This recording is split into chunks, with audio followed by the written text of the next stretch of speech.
ফরিদপুর নয়, শরীয়তপুরে মানুষ ঢাকা বিভাগের সাথে থাকতে চায়। এ কারণে কিন্তু আজকে এই যে মহাসড়ক সেটা কিন্তু অবরোধ করেছে। এই মুহূর্তে অবস্থান করছে চরমনাই মোড়ে। আমরা দেখতে পাচ্ছি এখানে যারা রয়েছে স্থানীয়রা, তারা কিন্তু ইতিমধ্যে একটি প্রজ্ঞাপন জারি হয়েছে। ফরিদপুর একটি বিভাগ করা হবে, সেই বিভাগের যারা শরীয়তপুর জেলার মানুষ রয়েছে তারা অন্তর্ভুক্ত হতে চান না, তারা ঢাকা বিভাগের সাথেই থাকতে চান।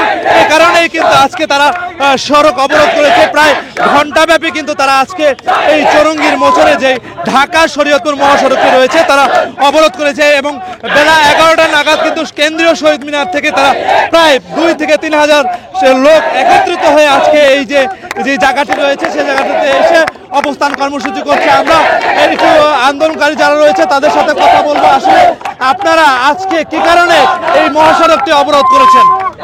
আমরা ঢাকা বিভাগে আছি, ঢাকা বিভাগে থাকবো, আমরা ফরিদপুর বিভাগে যাব না। প্রস্তাবিত ফরিদপুর বিভাগ সরকারের নির্বাহী আদেশে যে নতুন বিভাগ হচ্ছে ফরিদপুর, সেই বিভাগে আমরা যাব না। বিভাগ হচ্ছে বিভাগ থাক।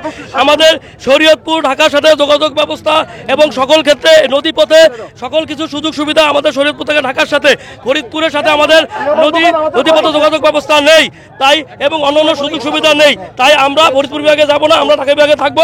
আজকে জাগো শরীয়তপুরের ব্যানারে আমাদের এই বিক্ষোভ, আমাদের এই কথা, আমাদের এই কর্মসূচি, এই দাবি যদি সরকার না মানে তাহলে আমরা কঠোর থেকে কঠোরতম পদক্ষেপ নিতে বাধ্য হব। আমরা পদ্মা সেতুর মতো সেই সেতুকে ব্লকেট করে সারা দক্ষিণবঙ্গকে অচল করে দিতে বাধ্য থাকবো। ধন্যবাদ আপনাকে। আমরা একটু কথা বলবো এই দিক দিয়ে, যেহেতু আসলে এই যে শরীয়তপুরবাসী দীর্ঘদিন যাবতই কিন্তু একটি আন্দোলন গড়ে তুলছে এবং আজকে আপনারা সড়ক অবরোধ করেছেন। আসলে কি কারণে অবরোধ করেছেন, কি চাচ্ছেন আপনারা? মূলত ফরিদপুর বিভাগকে চাচ্ছেন না নাকি ঢাকা বিভাগের সাথে আপনারা অন্তর্ভুক্ত হতে চাচ্ছেন? সম্মানিত সাংবাদিক ভাইরা, আপনারা জানেন যে নতুন একটি বিভাগ হচ্ছে ফরিদপুর নিয়া, সেটাকে আমরা ওয়েলকাম জানাই, তাদেরকে শুভেচ্ছা জানাই। তাদের একটা বিভাগ হোক সেটাকে আমরা স্বাগত জানাই। কিন্তু আমরা যে শরীয়তপুর জেলা দীর্ঘদিন যাবৎ ঢাকার সাথে ছিলাম, আমরা ঢাকার সাথেই থাকবো, আমরা ফরিদপুরের সাথে উল্টা পথে আমরা যাব না। আমাদের দাবি স্পষ্ট, আমরা ঢাকার সাথে ছিলাম, আমাদের ব্যবসা বাণিজ্য, আমাদের যে যোগাযোগ ব্যবস্থা সব কিছুই ঢাকার সাথে। আমাদের দূরত্ব কম হওয়ার কারণে আমরা শরীয়তপুর জেলা ঢাকার বিভাগের সাথে ছিলাম, ঢাকা বিভাগের সাথেই থাকবো। এই অন্তর্বর্তীকালীন সরকার যদি কোনো দুঃসাহস দেখাতে যায় তাহলে এই শরীয়তপুরের সর্বস্তরের জনগণ নিয়ে আমরা পদ্মা সেতু সহ এর চাঁদপুর নরসিংদী ফেরিঘাট আমরা ব্লকেট করতে বাধ্য হব।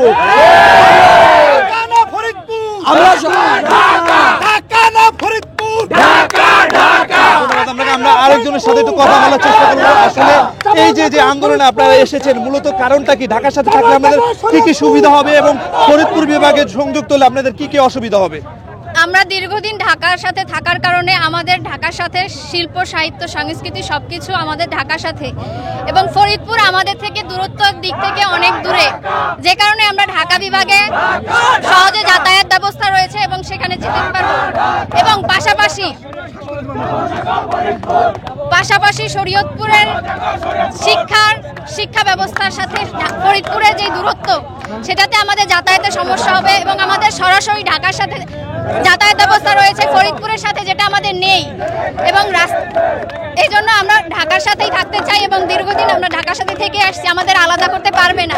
এর জন্য শুনছিলেন এখানকার যারা আন্দোলনকারী রয়েছে তাদের কথা। আমরা দেখেছি এই আন্দোলনের কারণে কিন্তু জনগণের দুর্ভোগ হচ্ছে। প্রায় 3 থেকে 4 কিলোমিটার যেই সড়কটি রয়েছে চৌরঙ্গি থেকে কোর্ট চত্বর পর্যন্ত, সেখানে কিন্তু রাস্তাটি ব্লক করে রেখেছে তারা।